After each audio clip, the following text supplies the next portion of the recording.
Mr. Deputy Speaker.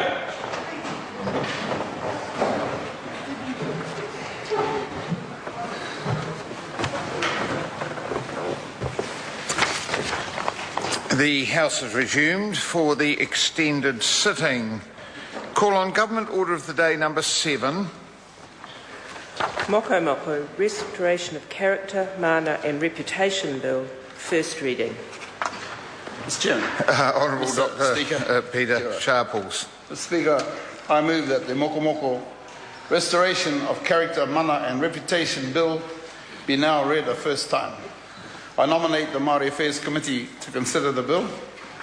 At the appropriate time, I intend to move that the committee have the authority to meet at any time while the House is sitting, except during oral questions, during any evening on a day on which there has been a sitting of the House, and outside the Wellington area, and on a Friday, in a week in which there has been a sitting of the House, despite Standing Orders 188, 190A, and 1911B and C. Tuatai, te mihi atu au ki a koutou ko harawai nei tēnei rangi, ko te pire nei mo te whānau a Mokomoko. Nā reira tēnā koutou nau mai haramaira. Whakatohe whānui, katoa mai ko haramai koutou ki te whare mire i tēnei rā nau mai haramai. Haramai me au koutou tini aitua ki au mihia ki au tangihia rātaka. Nā reira ko te kōrero ko mihia ko tangihia haere a tātou mati. Kia hoki ki te kaupapa whakahira nei, tēnā koutou, tēnā tātou katoa.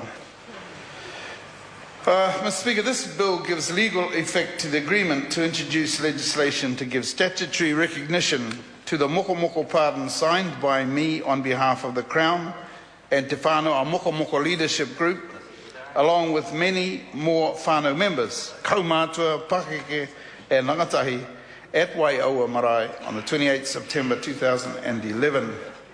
This bill will formally restore the character, mana and reputation of the tipuna Mokomoko, a rangatira of Whakatohea, who was executed by the Crown in 1866 for his alleged involvement in the murder of the Reverend Carl Silvius Vulcano. You may recall that a free pardon was provided to Mokomoko for his role in this event in 1992. There's significant unresolved matters related to the form and content of the free pardon that this bill is intended to rectify. I'd like to pause here to acknowledge the passing of two esteemed kaumātua and members of the Whānau Leadership Group, Matua Tuiringa Mani Mokomoko and Matua Matenga Biddle, Narira Okioki Pai Kōrua. I'd like to emphasise the significance of this bill to the descendants of Mokomoko.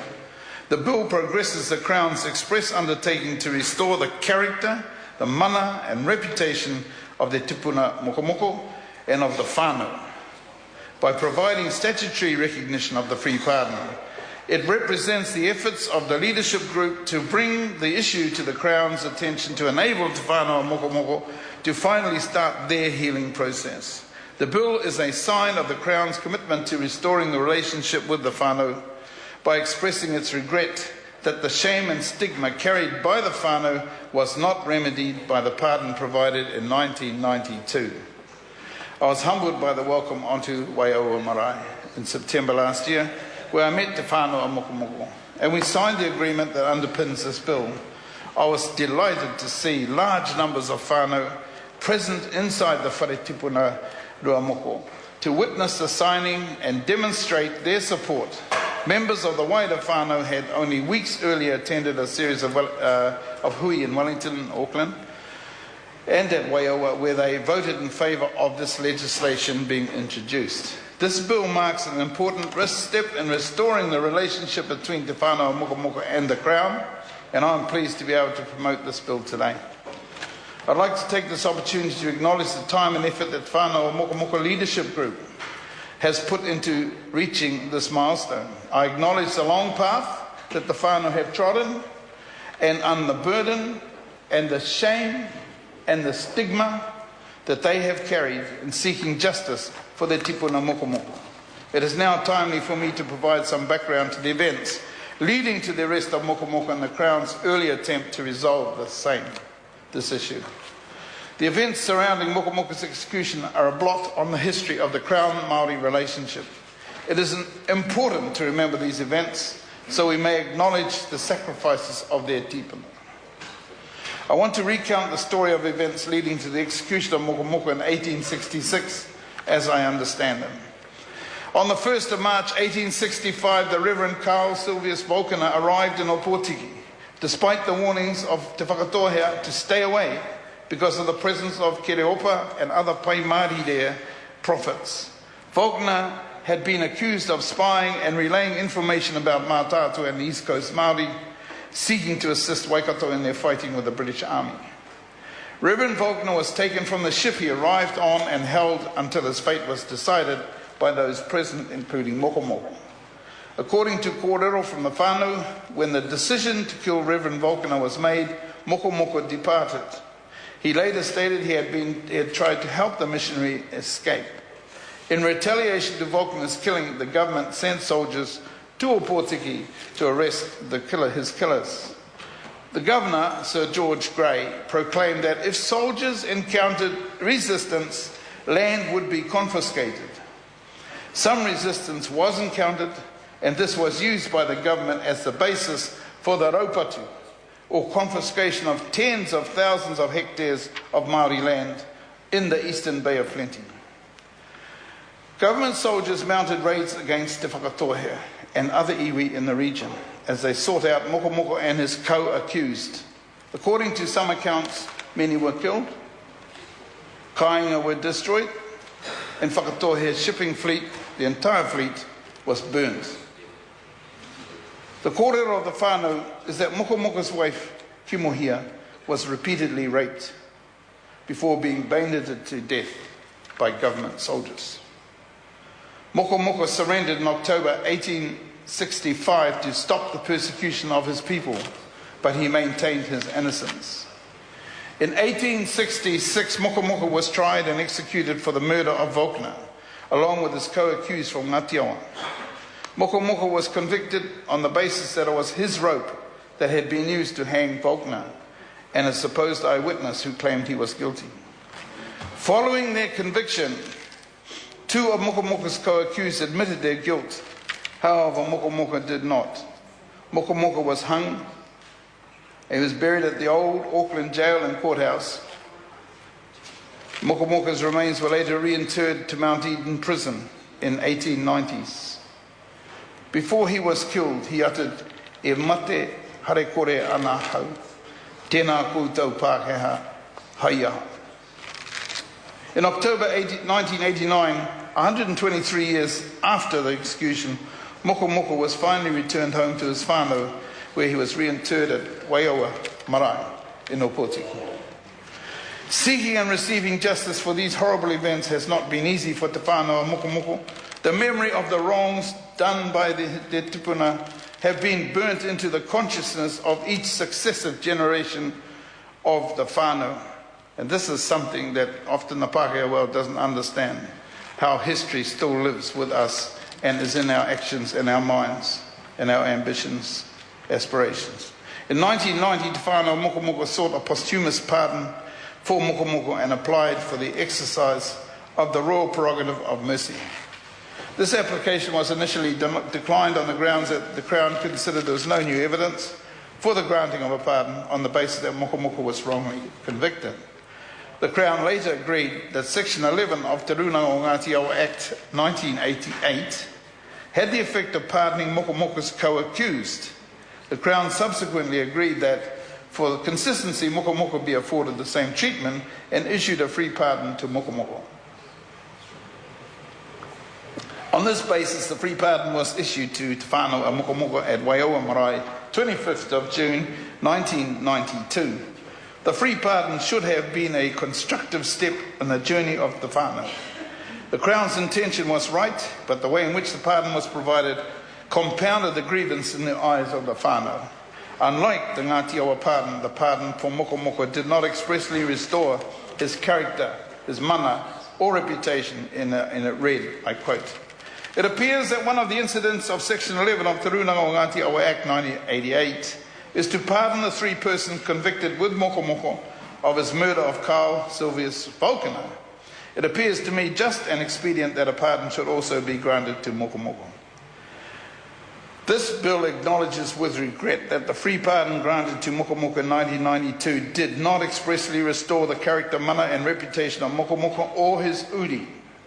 It also acknowledges the Crown's regret that it did not consult with the whānau of Mokomoko about the wording of the free pardon. Mr. Speaker, I understand I have 15 minutes. You have 5 minutes to go. Wow. The grievance of the whānau in relation to 1992 pardon was considered by the tribunal as part of the Urewera inquiry, and they recommended that in terms of the free pardon be revisited by the Crown as a discrete matter, and that the statutory pardon should be granted.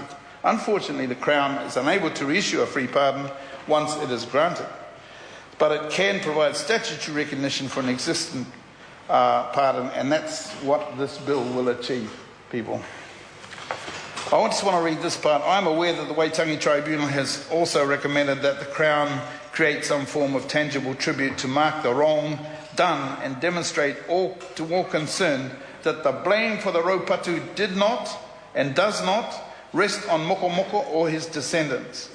I would like to assure the whānau that the Tribunal's recommendations on this point will be explored with them by the Minister of Treaty Waitangi negotiations and by myself and our officials as part of the Whakatohea Historical Treaty Settlement negotiations.